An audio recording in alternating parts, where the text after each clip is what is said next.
Hər vaxtınız xeyir. Nicat Baxışzadənin sınaq toplusundan sınaq 71-in izahına baxırıq. Birinci sual bərabərsizliyinin ən kiçik tam həllini tapın deyir. Deməli, baxırıq ki, nəyisə x-ə vurublar, belə bir ifadə. Təbii ki, hər tərəfi kökdən çıx 3-ə bölməliyəm. Unutmayaq ki, bərabərsizliklərdə söhbət xətti bərabərsizlikdən gedir. Hər tərəfi eyni bir ədədə vuranda və ya böləndə fikir verməliyik ki, həmin o böldüyümüz ya da vurduğumuz şeyin işarəsi nədir? Mən kökdən çıx üçün bilirəm ki, qiyməti müsbətdir. Ona görə də məndə işarə dəyişməyəcək. O zaman olacaq x böyükdür. Kökdə 10 üstəgəl 3 bölünsün kökdən çıx 3. Əlbəttə ki, burada artıq məxrəci rəsnaldan azad eləmək lazımdır. Yəni, kökdən çıx 3-ü onun qoşması olan kökdən plus 3-ə vurmaq lazımdır. Sürətdə də həmçinin kökdən plus 3-ü elə özünə vuranda burada kvadrat yaranacaq. X böyükdür. Diqqətlə məxrəcə fikir versəz, məxrəcdə kvadratlar fərqi yarandığı üçün kökdənin kvadratı çıx 3-ün kvadratı. Sürətdə isə bu müxtəsərə görə açsaq, kökdənin kvadratı üstəgəl 2 vur, kökdən vur 3, üstəgəl 3-ün kvadratı. Biraz daha sadələşdirək. Məxrəcdə 10 çıx 9, yəni 1 yaranır, ona görə məxrəci yazmıram. Sürətdə isə 10, 9 eləyəcək 19, üstəgəl 6, kök altında 10 yaranmış olar.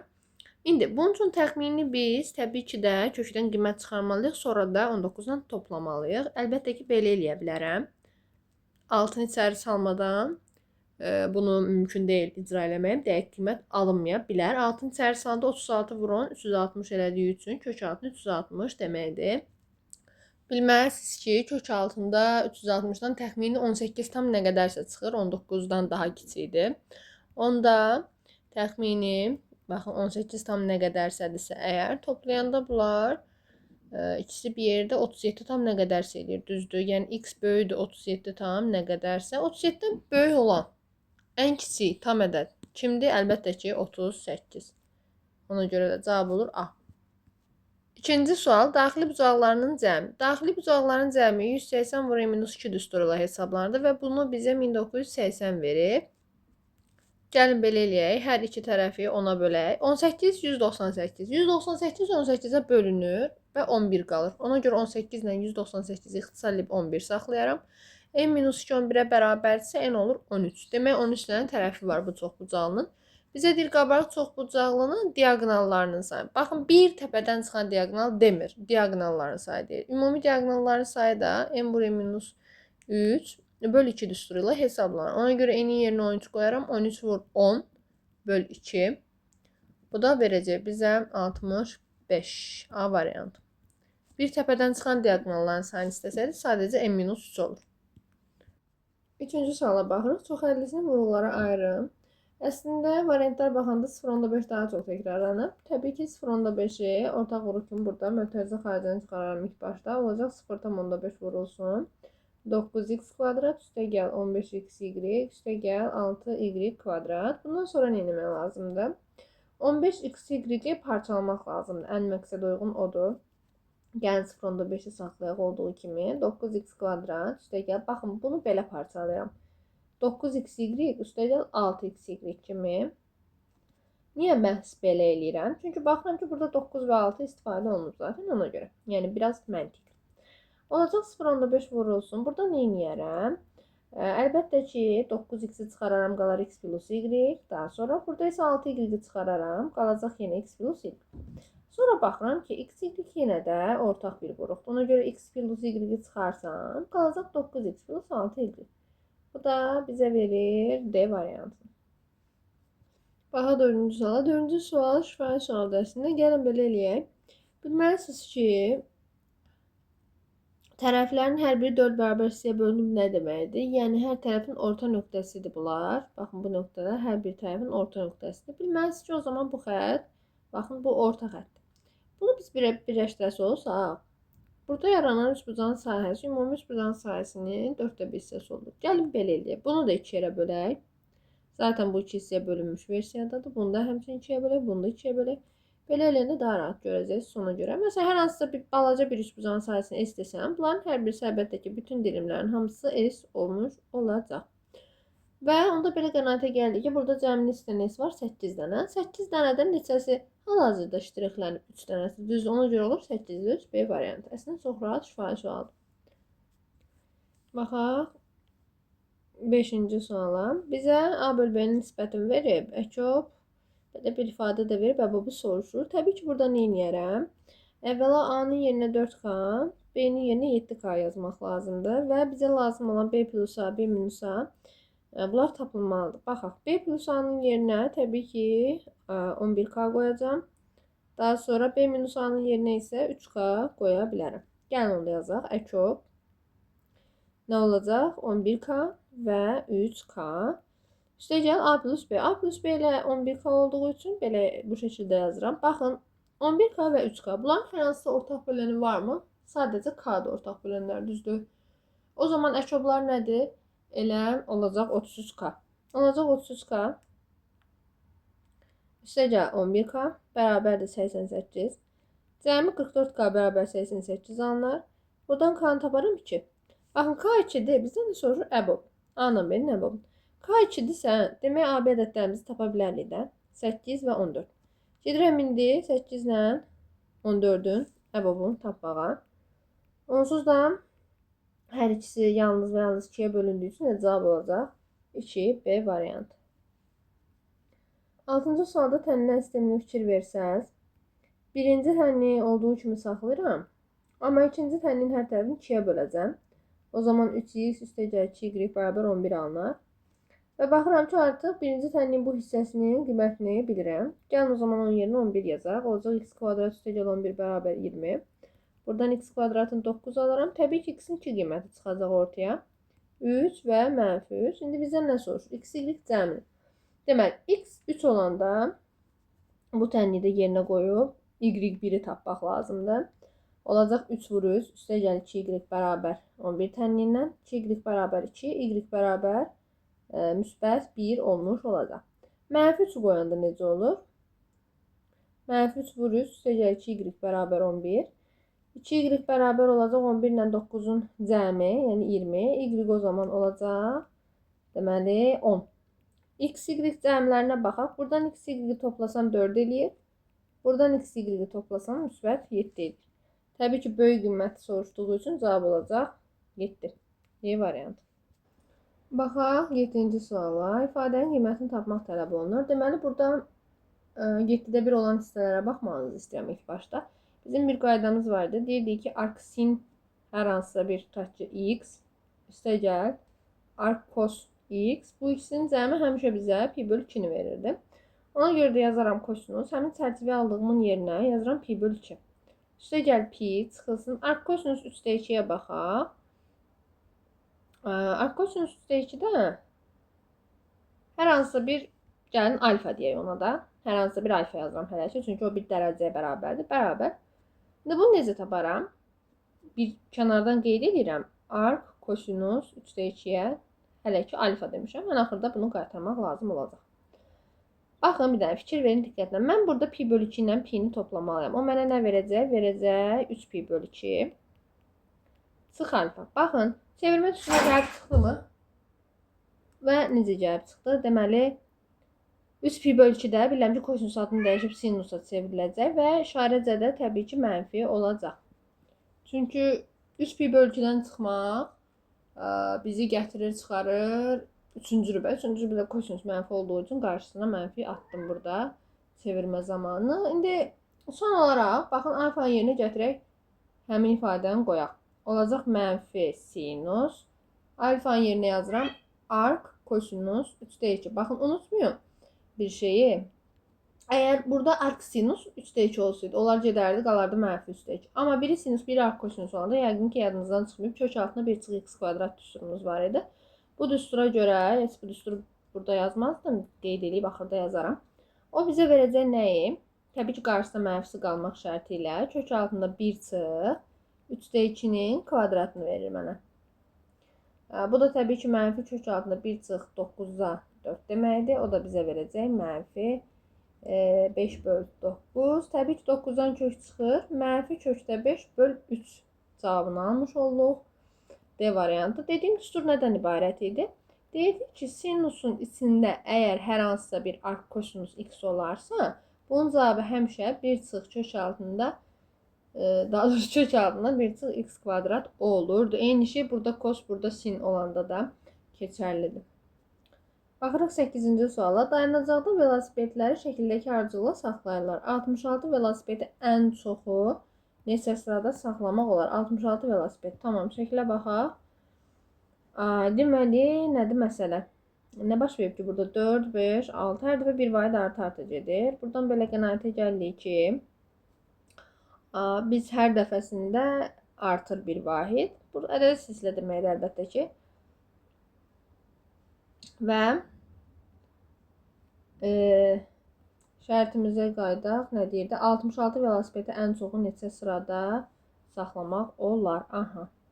Neçə sırada saxlamaq olar? 66. Cəmin 66 olması lazımdır. Ən çoxu 66. Ən çox 66 metr nə demək? 66 ola bilər və ondan kiçiklər. Düzdür. Ona görə cəmi velosipedlərin sayını, yəni SN düsturunu bilirik də. Bu şəkildə olacaq. Bir artan ədəd silsilə üçün SN belədir. Yəni silsilə fərqinin 1 olduğu vəziyyətdən söhbət gedir. Bunu kiçik bərabər eləyirəm 66-dan. Çarpaz vursaq n vur n plus 1 kiçik bərabərdir 132 deməkdir. Bu da əlbəttə şifayı bilirsiniz əslində. Yəni ki 11 ilə 12-nin hasilətdə 132. Yəni n olur 11.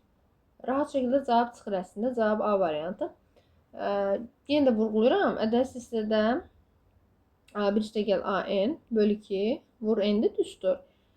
Məsələ də orasındadır ki, bizim silsilə fərqimiz burada 1-dir. Yəni, bu şəkildə hesablanır. Hər bir vahid arta getdiyi üçün. Baxaq indi 9-cu suala.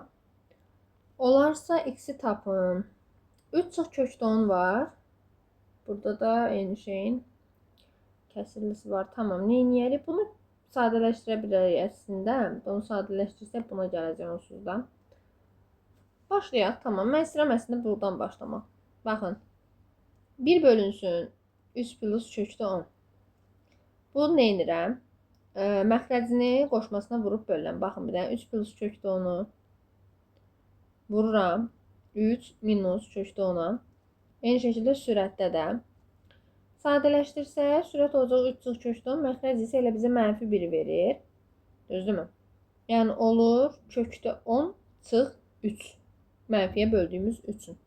Qarşısında da mənfi var deyə o təkrar qayıdıb 3 çıx kökdə 10 olacaq. O zaman belə yaza bilərəm də misalın özündə. Diqqətlə fikir verin. Ən başdan misalın özündən başlayıram yazmağa. Qüvvətdə 2x plus 6 bərabərdir. Baxın, bu bizə verdi kökdə 10 çıx 3-ü. Amma qarşısındakı mənfi onu 3 çıx kökdə 10 eləyir. Üstündə də 3x kvadrat çıx 5x plus 8. Baxırıq ki, aman əsaslar eynidir. Demək qüvvətləri də eyniləşdirməliyəm. Ona görə 2x plus 6-nı bərabərləşdirəm 3x kvadrat çıx 5x plus 8-dir. Burada biraz toparlasaq 3x kvadrat çıx 7x plus 2 bərabər 0 alınır. Diskriminantını hesablasaq alacaq b kvadrat minus 4ac 49-dan 24 çıxanda eləyəcək 25. Gedərəm x1 x2 köklərini taparam. Mənfi b üstə gəl. Kök altında diskriminant böl 2a belə bizə verəcək 2-ni. Bir dəfə də ortada çıxma versiyası. Burada verəcək bizə 3-də 1-i. İndi bizə nə deyirdi? Deyirdi x nədir? Bunun üçün nə etmək lazımdır? Təbii ki, 3 çıx kökdə 10-un 0-dan kiçik olduğunu xatırlamaq lazımdır. Bəli, mənfidir. Mənfidirsə, mənfinin qüvvətində heç vaxt kəsir olmazdı. Ona görə də bu boşluqlu. Bunu götürmürük. Kök kimi yalnız içini götürürük. Cavab olur B variantı. Unutmayın, mənfi ədədlər üstündə kəsir olmaz. Yalnız və yalnız müsbət ədədlərin üstündə kəsirə icazə var. Sıfırın isə qüvvətində yalnız müsbət kəsir ola bilər. Məsələn, 0 üstündə 5-də 1-in cavabı elə 0-dır. Amma 0 üstündə mənfi 5-də 1 deyə bir şey yoxdur. Yanlışdır. Daha sonra yəqin ki 10-cu sual dünyanın ən çətin sualıdır. Ona görə də izah eləmək lazımdır. Kompleks ədəd modulu necə tapılırdı? Təbii ki, onun həqiqi və ya xəyali hissələrini kök altından kvadratlarını cəmləməklə. Bizim sualda da mənfi 6-ın kvadratı 36, yenə də mənfi 6-ın kvadratı 36. Onları toplasam kök altında 72 eləyər. Kök altında 72-də təbii ki 36 vur 2 olduğu üçün 6 kök altında 2 kimi yazıla bilər. 11-ci sualda bərabər yanlı üçbucaq çəkməyimizi istəyir. Daha sonra deyir ki, oturacağı bitişik bucaqların təpə nöqtələrindən, əlbəttə ki, təpə nöqtə buradakı və buradakıdır. Həmin o nöqtələrdən paralel düz xəttləri çəkməyimizi istəyir.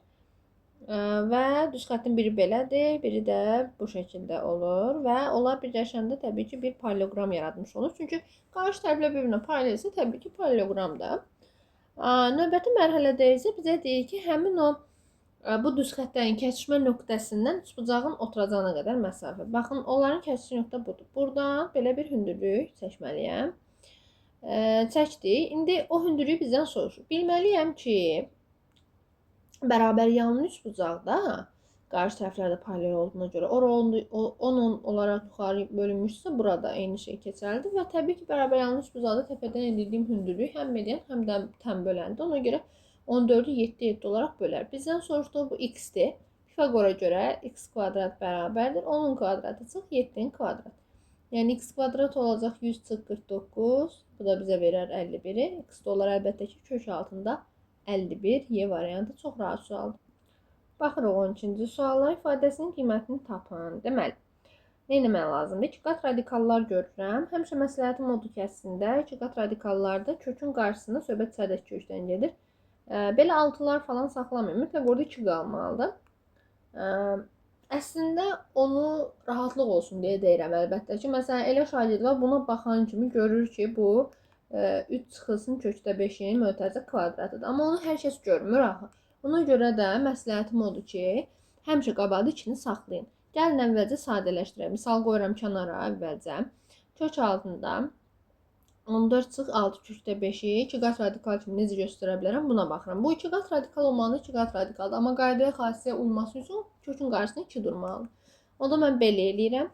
Həmin o 6-nı 3 vur 2 kimi nəzərdə tuturam. 2-ni saxlayıram çöldə. 3-ü içəri atmalıyam. İçəri atıramsa nə edirəm? Kvadrata yüksəldib yazıram. Düzdür? Ona görə də 9 vur 5 yaranır içəridə artıq. O da bizə 45 verir. Düzdürmü? Və daha sonra baxıram ki, bizə elə 2 əmən ədədi lazımdır ki, onların cəmi 14 eləsin. Hasilləri isə kökün altında duran 45-i versin. Bu da təbii ki 9 və 5-dir. Ona görə deyirəm ki, həmin o tapdığım əmən nədirsə, onları kök altında götürüb bir-birindən çıxıram. Kökdə 9 çıx, kökdə 5. Bu da bizə təbii ki 3 çıx, kökdə 5-i verər. Demək, eyni məntiqlə kök altında 14 üstəgəl 6 kökdə 5-in yerinə də onun toplama versiyasını, yəni 3 üstəgəl kökdə 5-i qoymaq olar. Gəlin o zaman misalda yazaq. Loqaritma 36 əsasından 3 çıx kökdə 5 üstəgəl 3 plus kök altında 5. Burada təbii ki kök altında 5-lər islah gedər. Loqaritma 36 əsasından 6 qalar. Bu da bizə təbii ki verəcək 2-də 1. Oldu cavab C.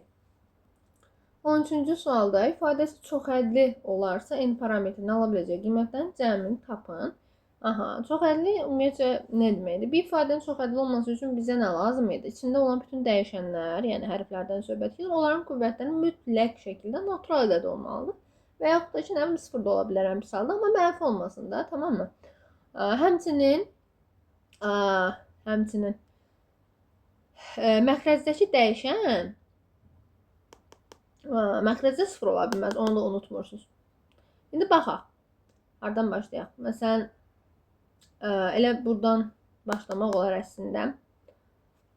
Gəlin elə oradan başlayaq. Z üstündə 21 bölünsün n çıx 5. Mən onu necə yaza bilərəm?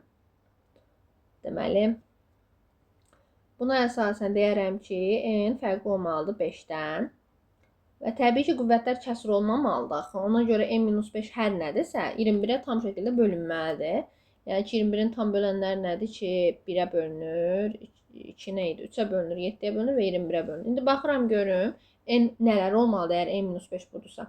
n-5 1 olsa, n mənfi eləyəcək, yox, mənfi nə eləyir? n 6 eləyəcək. Onu da qoy elə belə yazaq, 6. n-5 3 olsa, n eləyəcək, 8. n-5 7 olsa n olacaq 12. n-5 21 olsa n olacaq 26. Bu şəkildə n'ləri tapdıq. Bu şərti də unutmuruq. Daha sonra Baxıram buradakı n çıx 4 və n çıx 8-ə. Dedik ki, onlar sıfırdan böyük bərabər olmaq zorundadır. Ona görə n çıx 4-ü sıfırdan böyük bərabər götürürəm. Eyni zamanda 8 çıx n-i sıfırdan böyük bərabər götürürəm. Sıfır ola bilərlər çünki. Olacaq n böyük bərabər 4, n kiçik bərabər 8. 4 ilə 8 arasında olanları götürürəm. 4 və 8 daxil olmaqla təbii ki. Baxıram bu hissəyə. Burada 4 və 8 aralığında düşən hansılar var? Zaten baxan kimi gördük ki, 6 və 8-dir. 5-in özü də onsuz da mümkün deyildi. İndi sual yarana bilər ki, bəs axı bizim buradan aldığımız cavaba görə n axı 4 ilə 8 arasındadır. Mən niyə görə 5, 6, 7, 8 bunların hamısını niyə götürmədim 4-dən başlayaraq daha doğrusu? Çünki bunda ancaq bunlara icazə var. Yəni bunların hər üçünün sözü keçməlidir. Bunun da, bunun da, bunun da. Ona görə də hər üçündə ortaq olan yalnız 6 ilə 8-dir. 6 və 8-in də cəmi olacaq 14 Y variantı. 14-cü suala baxırıq. İfadəsinin qiymətini hesablamaq tələb olunur. Əvvəla verilən qalsın qıraqda bu soruşulan kəsri biraz sadələşdirmək istəyirəm. Necə sadələşdirərəm? Vuruqlara ayırmaqla, əlbəttə ki, sürətdə x kvadrat çıx 1-i, x çıx 1, x plus 1 şəklində vuruqlara ayıraram. Daha sonra o birisi də hələ ki olduğu kimi qalsın. X kubu 9x 54. Daha sonra baxaq məxrəcə. Məxrəcdə nə iş görə bilərəm? X plus 1 var. Hələ ki onun yazımı olduğu kimi.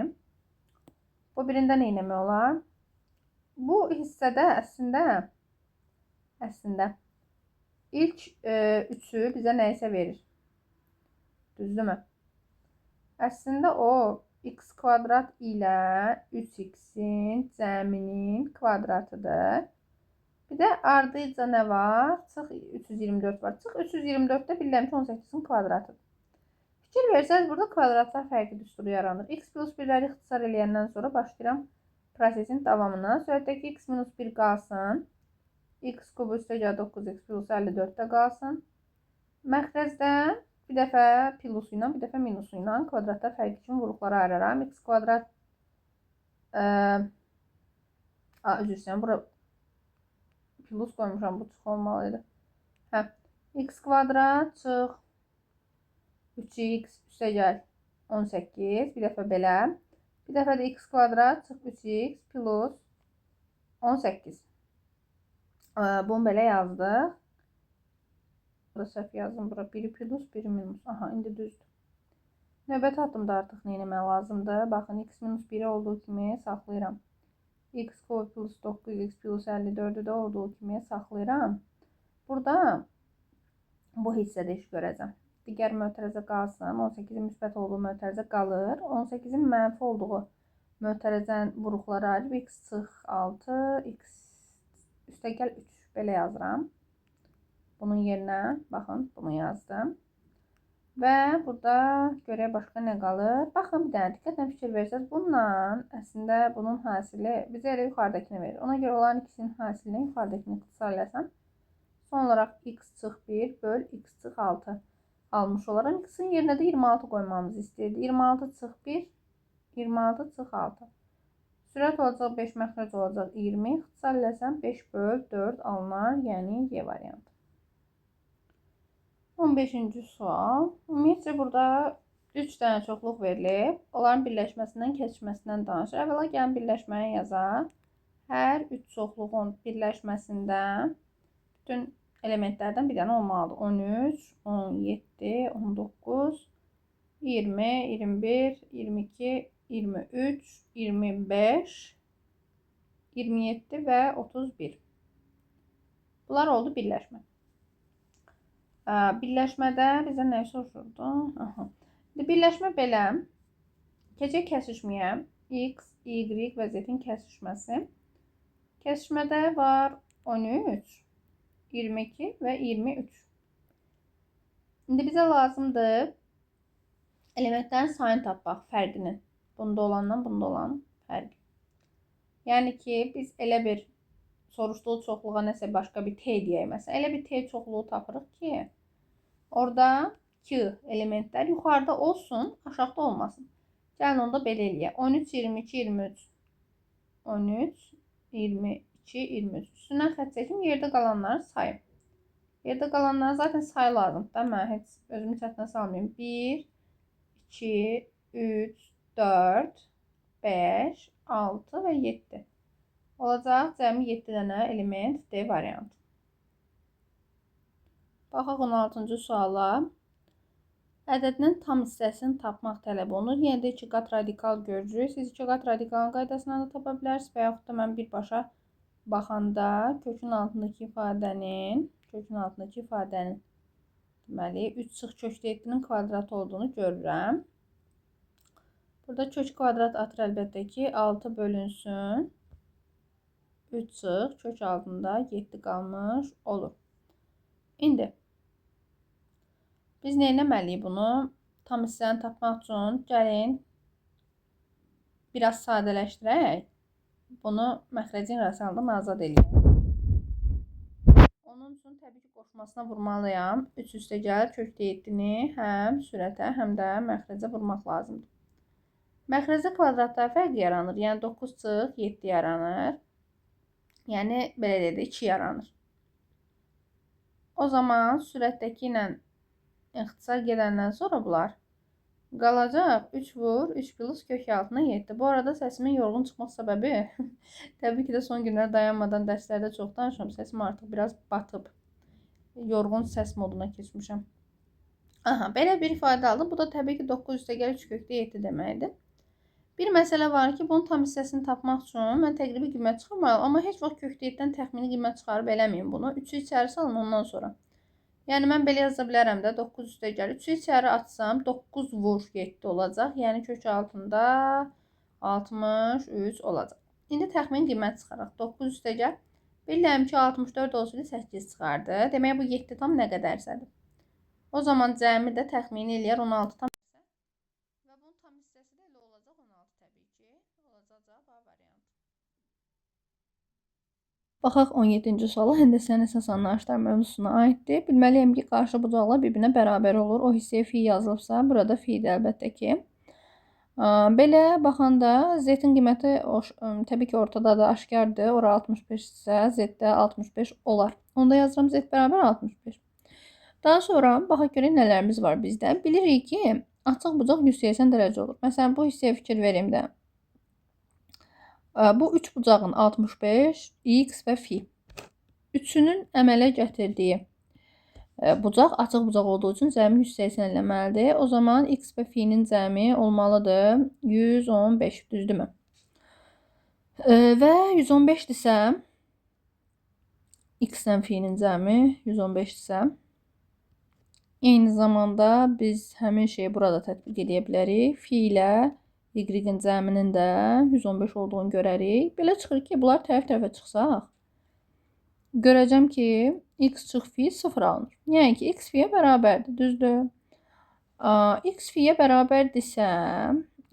bərabərdirsə, o zaman mən soruşulan ifadədə bunu nəzərə ala bilərəm. Bizdən soruşulan ifadəyə fikir verim də. 3x çıxılsın, 2y çıx. Baxın, Z əgər 65-dirsə, burada 2z-in yerinə nə qoyacağım? 130 çıx. Fi'nin yerinə də x qoya bilərəm zaten. Yəni ya fi olmalıdır, ya da x olmalıdır. İkisi də eyni anda olmasın, zaten bərabər şeylərdir. Bunu sadələşdirsəm, yəni mötərizənin açası olsam, 3x-dən deməli nə etmək lazımdır burada? 3x-in üstünə gəlirəm x-i eləyir 4x, düzdür? Daha sonra çıx 2y və plus 30, 130. Biraz daha sadələşdirsək, bilirəm ki, x, y-ə zaten bərabərdir. Çünki şəklə fikir versəz, onlar qarşılıqlı bucaqdır. O zaman 4x çıx, 2y-in yerinə elə 2x qoya bilərəm. Bu da bizə verəcək, deməli, 2x plus 130. Bir dənə x-i tapsam, cavab hazırdır. Bəs x-i necə taparam? Bir dənə fikir verim. Mən burada fi'ni niyə görə özüm bayaq əlavə elədim? Tam bucaq yaratmaq üçün. Tam bucaq 360 dərəcədir. 65, 65 bunların ikisini cəmi edir 130. Üstə gəl. 2 dənə fi var. Üstə gəl. X və y. Bunların hamısının cəmi 360 eləməlidir. O zaman alıram ki, 2 fi, x, y. Bunların cəmi eləməlidir 230. İndi bir dənə fikir verin. Fi zaten x-dən eynidir. Onda 2 fi'nin yerinə 2x yazıram. Y-dən üçün elə x-ə bərabərdir. Y-in yerinə də x yazıram. Buradan alıram ki 4x 230. Burada x-in özünü tapmağa ehtiyac yoxdur. 4x əgər 230-dursa 2x onun yarısıdır, düzdür? Yəni 115. Gətirib burada yerinə qoysam 115 üstə gəl 130. Mənə verəcək 245-i olur cavab D variantı. Yəni necə yanaşmaq suala sizdən asılıdır. Kim hardan başlayır? Tam bucaqla mı, açıq bucaqla mı, qarşılıqlı mı, qonşu mu? O sizə qalmış bir şeydir. Yekun olaraq cavab eyni gəlir. 18-ci sual törəmə bölməsinə aiddir. Funksiyasının qrafikinin absisi x0 olan nöqtədə çəkilmiş toxunun absis oxunun müsbət istiqaməti ilə həmişə bu yazını görməlisiniz. Siz həmin bucağı alfa olaraq qəbul etmək üçün. Bucağın sinusu kökdəki bölü 2-dir.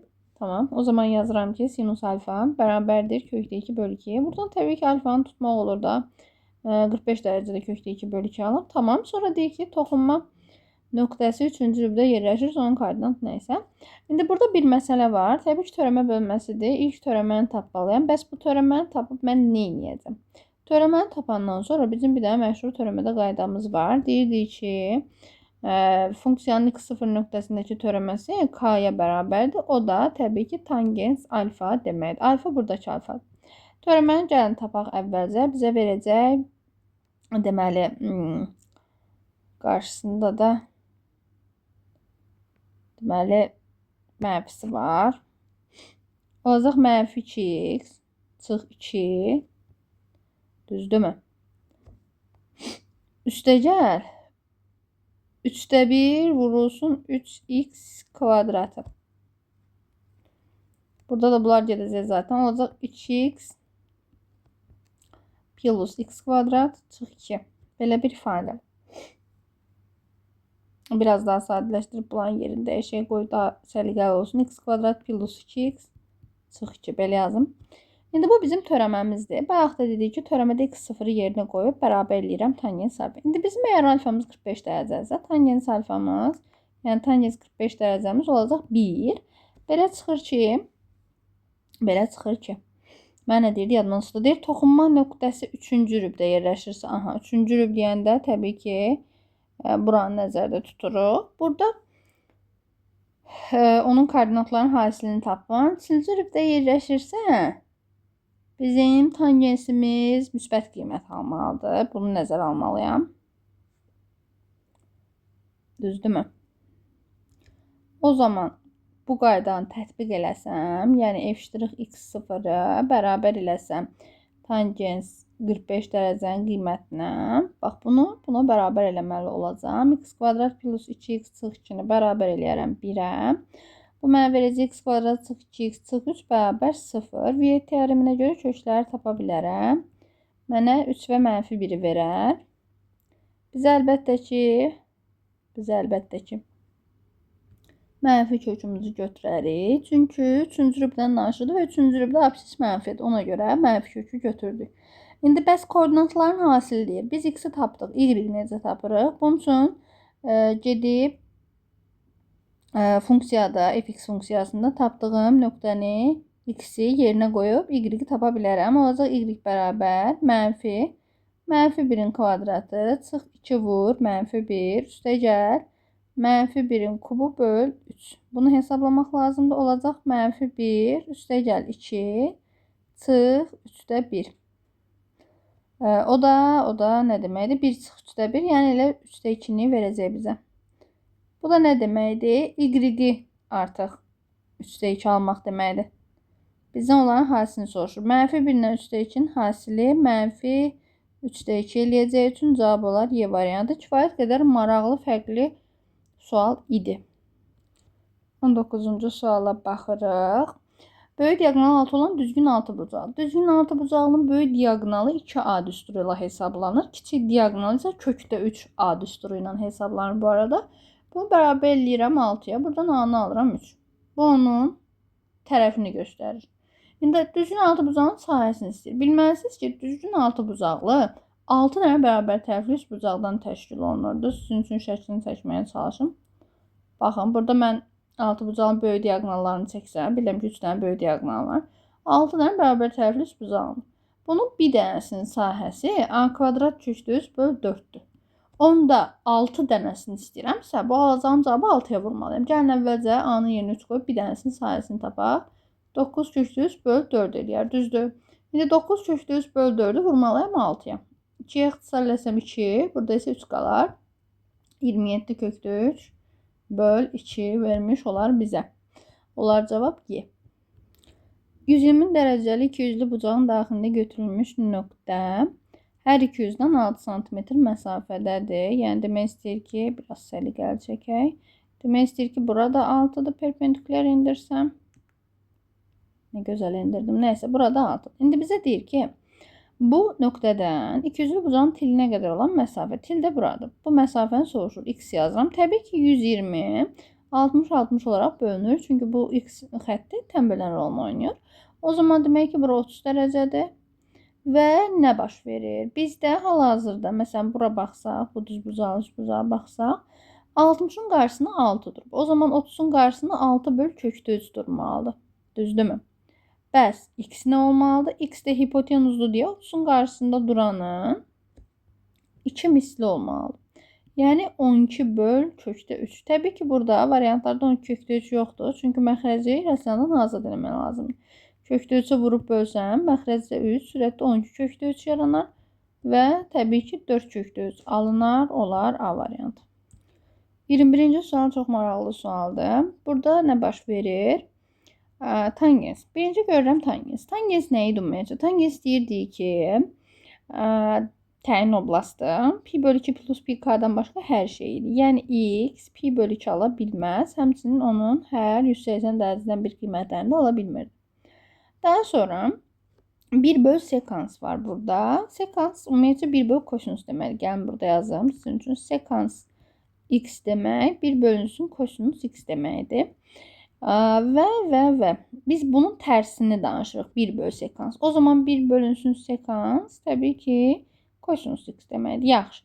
Kosinus x indi bizim tangensimiz var deyə misalın tənyin içində. Bilirik ki, tangens sin böl kosdur axı. Yəni məxrəcdədir kosinus.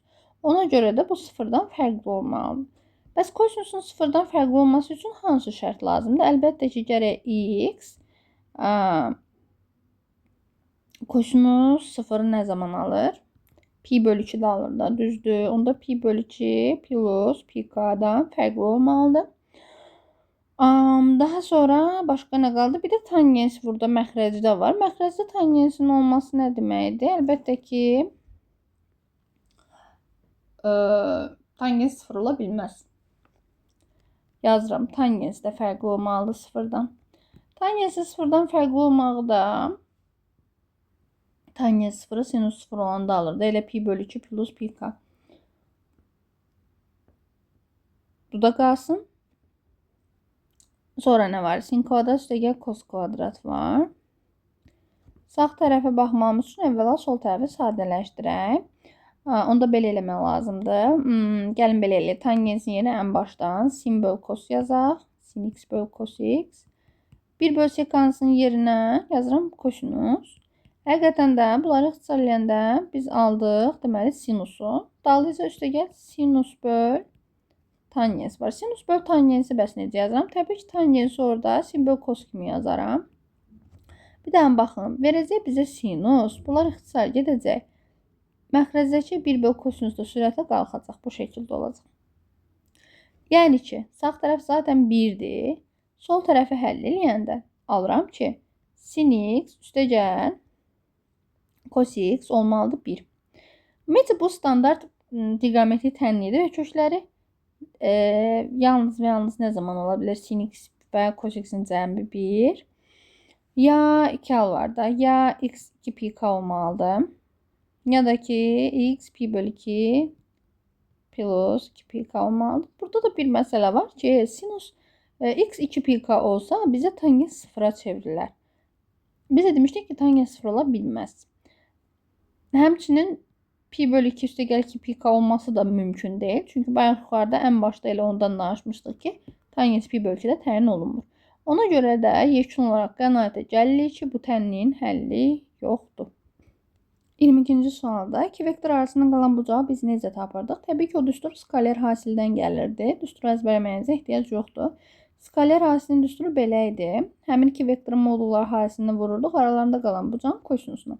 İndi baxın, bu bərabərlikdən düstur çıxarsaq, kosinus alfanı tapmaq istəsəm, nə etməliyəm? Modulları atmalıyam məxrəcə ki, çarpaz vuranda onlar alınsın. Sürətdə isə A və B vektorlarının skaler hasili qalar. Gedirəm onun üçün birinci bu düsturu hesablamam üçün skaler hasili tapıram. Skaler hasili tapanda koordinatları vurub toplayırdım. Bax, 3'ü vuraram, 3'də 1'ə eləyəcək 1. 0'ı buna vuranda, həmçinin burada da 0'ı 0'a vuranda onlar zaten 0 eləyəcək. Ona görə də heç mənası yoxdur. Elə qalacaq 1. Demək ki, sürət oldu 1. Gözəl. Gedirəm indi A'nın B'nin modulunu tapmağa. Modulda A. Modulda A nə deməkdir? Baxın, A vektorunun koordinatlarının kök altına kvadratlarını cəmləmək. 3'ün kvadratı, 0'ın kvadratı, 0'ın kvadratı. Zaten bunun cavabı bizə verəcək 3'ü.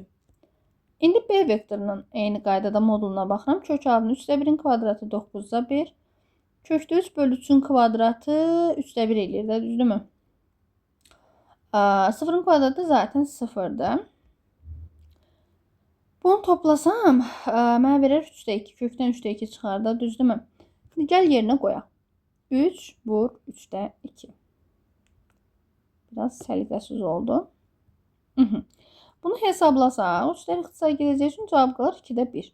Mənə deyirdi ki, vektor arasındakı bucağı tap. Biz nəyi tapdıq? Kosinus alfanın 2'də 1 tapdıq. Kosinus nə zaman 2'də 1 alırdı? Təbii ki, 60 dərəcədə. Cavab olur A variantı.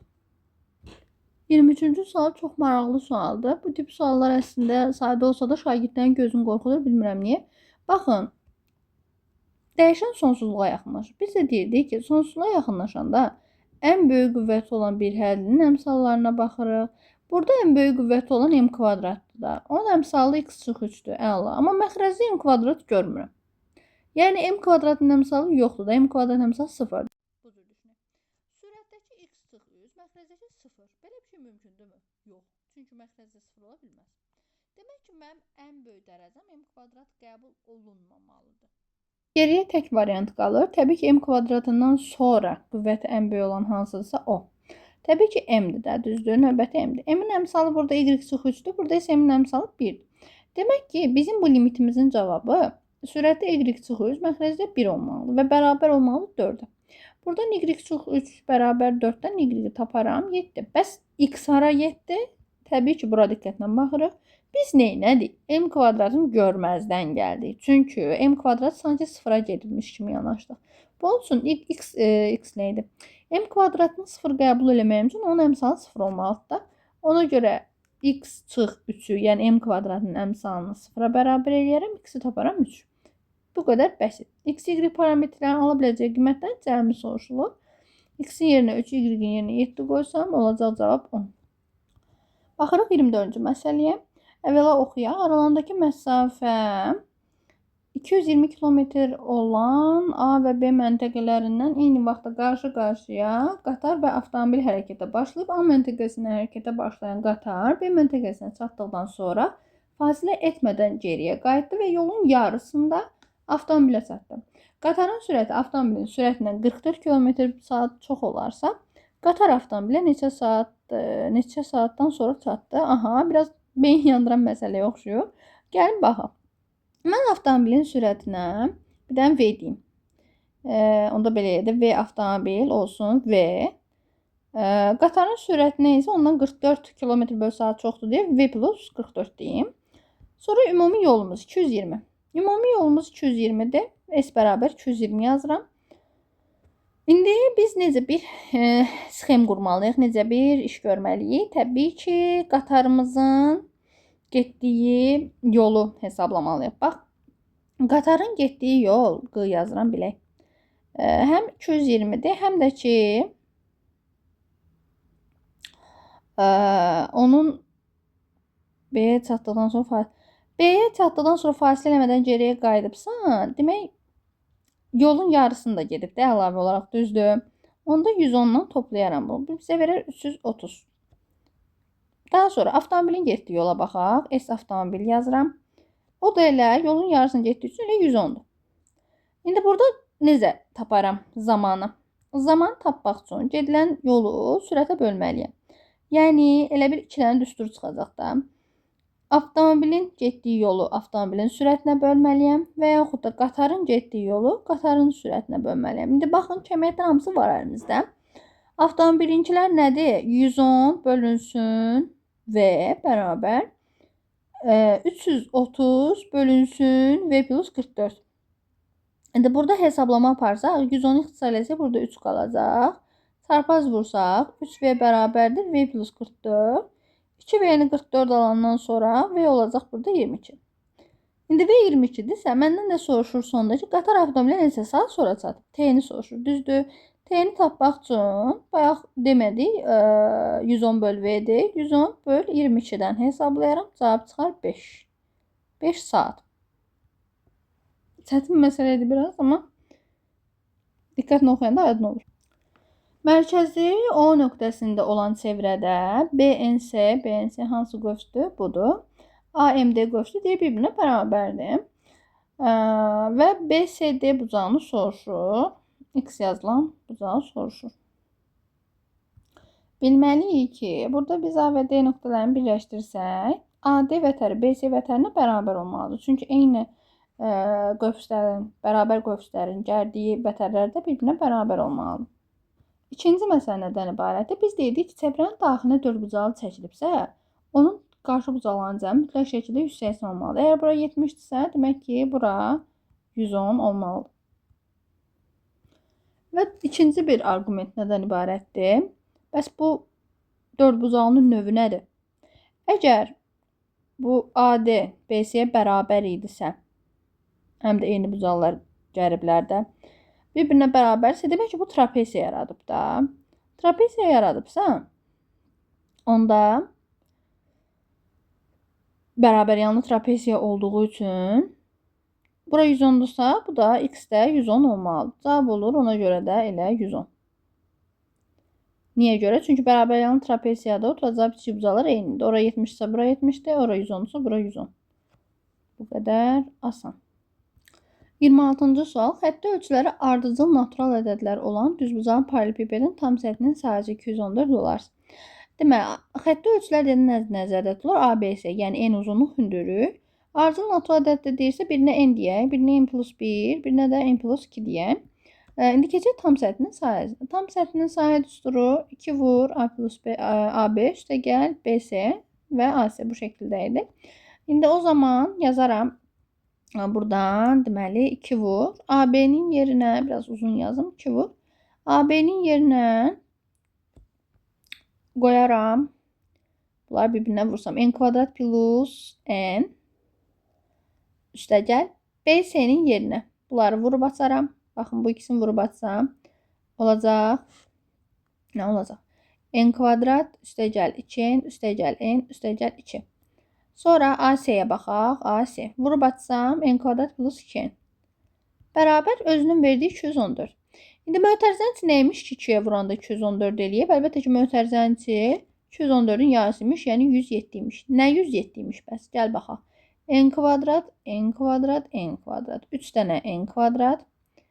1, 2, 3, 2 dənə də burada. Cəmi 6 dənə n.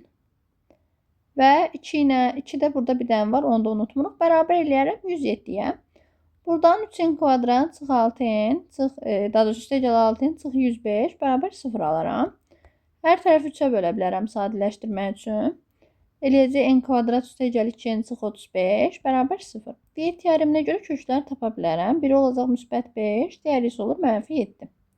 İndi bir məsələ var ki, bu kənar kökdür təbii ki, çünki heç vaxt ölçü mənfi ola bilməz. Müsbət götürürük. Bizə deyir ki, onun həcmini tapın. Bunun üçün ABC-ni tapmaq lazımdır. N-in yerinə tapdığım 5-i qoysam, 5, 6, 7 olacaq.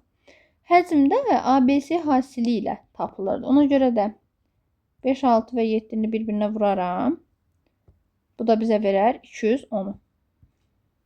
Cavab olar onda 210. 27-ci sual uyğunluq sualı. Bir-bir təbii ki, baxıb yoxlamaq lazımdır. Birinci funksiyamızdan başlayaq. Görək birinci hansı gedir. Nə zaman? Məsələn, birincidə fikir verin. A variantında deyir ki, qrafik ordinat oxuna nəzərən simmetrikdir. A-nın yerinə həqiqətən birincidə 0 qoysaq, olacaq fx bərabərdir mənfi 3x kvadrat. Bu azalan funksiyadır, cüt funksiyadır və ordinat oxuna nəzərən simmetrikdir təbii ki, cüt olduğu üçün, cüt funksiya olduğu üçün. Ona görə də doğrudan da 1-ə A variantı gedir.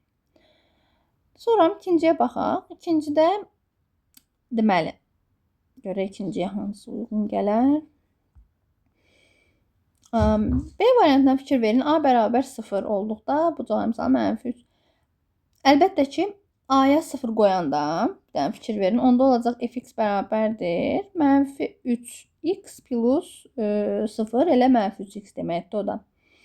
-3x-də həqiqətən də K-sı burada doğrudan da -3 olur. Ona görə ikinciyə B variantı gedir.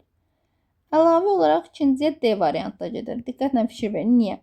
Çünki A-nın yerinə 3 qoysam, fx bərabərdir 0 vur x plus 3 olacaq. Bu da elə fx bərabərdir 3 deməkdir. Bu da təbii ki, sabit funksiyadır. Həqiqətən D variantı da doğru olmuş olur. Sonra üçüncüyə baxaq. Üçüncüdə C variantıdır. Niyə? Çünki deyir A bərabər 3 oldu. Qrafik birinci və üçüncü rübün təm böləndir. A-nın yerinə 3 qoyanda fx bərabərdir. A-nın yerinə 3 qoyanda x üstə gəl 3 çıx 3. Yəni fx bərabər olur elə x-ə. Fx bərabər x. Ümumiyyətcə bu düz xətt əlbəttə ki, birinci və üçüncü rübün təm böləndir. Niyə? Elə bir kx funksiyası kimi düşünün. Sadəcə K-sı 1-dir. K-nın 1 olmağı o deməkdir ki, x-in y-ə nisbəti, y-in x-ə nisbəti 1-dir. Yəni, bura məsələn 3-dürsə, burada 3-dür. Ona görə tam bərabər şəkildə bölünür. Ona görə də burada 45-45 olaraq bölündüyü üçün təm bölən adlandırılır. Ona görə də 3-ə gedəcək C. Ümumilikdə 1-ə A gedir, 2-yə B-dir. 3-ə isə C getmiş olur. Y variantı heç birisinin getmədi. 28-ci sualı çox üstündən həll etmək olar. Onların, belə deyək, x, y oxun kəsilməsinə görə hər bir, belə deyək, qrafikin ayrıca funksiyasını qurmaq olar və yaxud da düz xəttin parçalarla tənliyi var idi. Ondan istifadə edə bilər. X böl A, y böl B bərabər 1 olurdu. Burada bizim oxları kəsdiyimiz nöqtələr lazımdır da. Deməli, 3 0-dır, bir də 0 -4 nöqtələrdir. Yəni, 3 və -4. AB-miz 3 və -4. X bölü 3, üstə gəl, y böl -4, bərabər 1. Burada hər tərəfi 12-yə vurum ki, məxrəcdən qurtulum. Olacaq 4x sıx 3y bərabər 12. Düzdür. İndi məsələ nədən ibarətdir?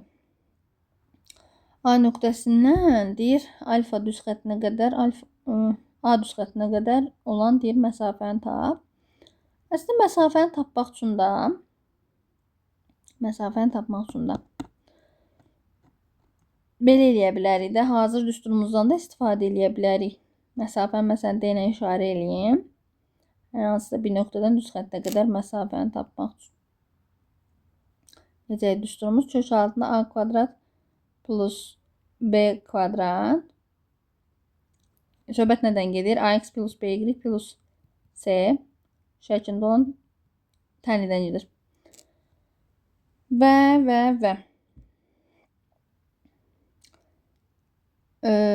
AX 0, BY 0, C. Təbii ki, bu modulda olur məsafə. Mənfi olmasın deyə yadımdan çıxmışdı. O zaman bizim A nöqtəmizdəki koordinatı 0,5-də axı. Qoy onu da yazın buradan. A-nın koordinatı 0,5. Ona görə x0, y0 demək 0,5 demək. Gəlin yerinə qoyaq. ABC-ni zaten görürük də. A-mız 4-dür. B-miz -3-dür. C-miz də -12-dir onsuz da. Düzdür. Çünki sola keçəndə 12. -12 olacaq. Belə bu şəkildədir bizim tənlik. Yerinə qoysaq 4 vur 0 üstə gəl. 3 vur 5. Daha doğrusu -3 vur 5. Bir də çıx 12 bölünsün kök altında 4-ün kvadratı üstə gəl -3-ün kvadratı. İndi bunu hesablayırıq. Dediyim kimi sürət modulda olmalıdır. Sürətdə alaram modulda -27. Məxrəcdə isə alaram kök altında 25. Oradan da 5 çıxacaq zaten. Bax 27-ni bölürəm 5-ə. Bu da mənə verir 5,4. Sualın cavabı olur 5,4. Şəkil üzərində işləməməyin dərdindən düstur yolu ilə işlədim bu dəfə. Bunun əslində tərəfdarı olmasam da bu dəfə belə yazdım. Deməli, 29-cu sualda belə bir şəkil çəkdim. Vaxta qənaət baxımından videonu dayandırmışdım. Kəsik piramidanın oturacaqların sahəsi 2 və 98-dir. Bu sualı sizə orijinal öz yolu ilə izah edəcəm. Bir də hazır düsturda var, onu da deyəcəm. Əlbəttə ki, düstura qaçmaq tərəfdarı deyiləm. Ona görə də izaha diqqətlə qulaq asın, çox rahatdır. Deməli, birinci şəkli başa düşməlisiniz. Kəsik piramidanın nümunə olaraq oturacağı düzgün dördbucağı olan bir kəsik piramida çəkirəm, amma bütün sual tiplərində eyni qaydadan istifadə edirsiniz. Baxın, oturacaq 2 və 98-li sahələr. Təbii ki, üstdəki oturacaq daha balaca olduğu üçün demək bunun sahəsi 2-miş. Əgər biz bunu düzgün piramida kimi qəbul etmişiksə, demək ki, bunun oturacaqları tərəflər bərabər olmalıdır, düzdür? Onda tərəf kökdə 2-ymiş ki, kvadrat 2 edib, düzdür? Onda bunun bütün hamısı kökdə 2 olmuş olar. Dayı, içinə yazdım, bəsdir.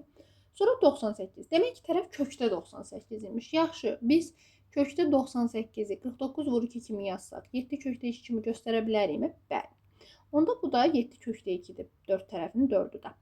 İndi bizə lazımdır burada çəkdiyim tən ortadan keçən demək, kəsiyin sahəsi. Hündürlüyü tən ortadan 2 yerə bölüb. Mən nə edərəm? Baxın bir dənə bu nöqtədən buradan bir dənə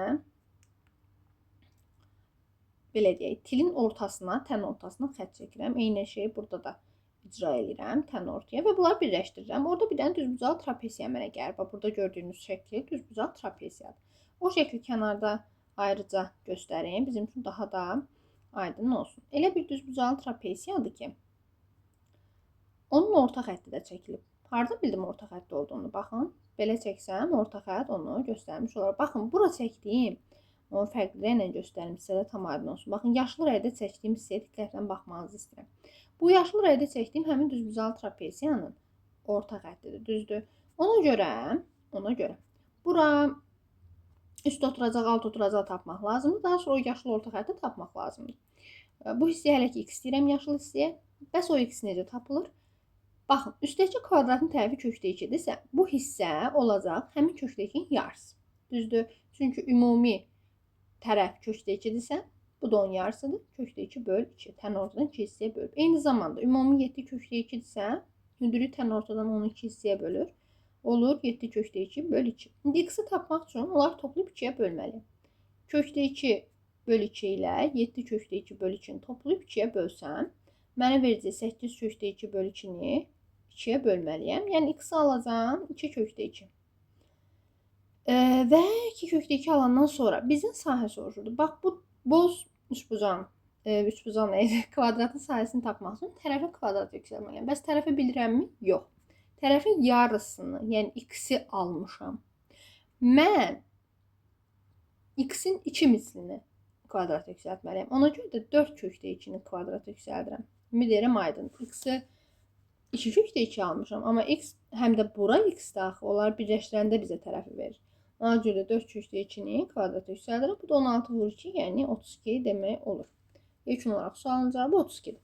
Bu sualın sizə çox rahat isbatını verəcəm. Şəkli çəkmişəm. İsbat eləməyimizi istəyir ki, diaqonalları perpendikulyar olan bərabəryanlı trapesiyanın hündürlüyü orta xəttə bərabərdir. Bu qaydanın, bu xassəni zaten hər birimiz bilirik. Çox istifadə olunan qaydalardandır. Mən burada şəkil çəkmişəm. Bərabər yanlı olduğunu göstərmək üçün bu işarələri qoymuşam. Daha sonra diaqonalları O nöqtəsinə kəsişdirmişəm, amma perpendikulyar kəsişdirmişəm. Bilməliyik ki, burada 2 dənə bərabər yanlı üçbucaq yaranıb. Baxın, bunlar bərabər yanlı üçbucaqlardır. Və ona görə işarələri yerləşdirmişəm. İndi biz hündürlüyü gəlin əvvəla tapaq. Hündürlüyü şagirdlər səhv eləyir ki, götürürlər belə çəkirlər və yaxud da buradan çəkirlər. O yanlışdır. Niyə? Çünki hündürlüyü sən tən ortadan belə çək ki, sən daha rahat görə biləsən hər şeyi. Baxın, bu çəkdiyim hündürlüklər artıq 2 dənə hündürlüyə parçalanmış olur. Belə düşünün. Buradakı BOC üçbucağının hündürlüyü, bir də ki AOD üçbucağının hündürlüyü kimi düşünün. Gəl onda bir yuxarıdakını H1 deyə, aşağıdakını H2 deyə. H1-i mən necə taparam? H1-i necə taparam?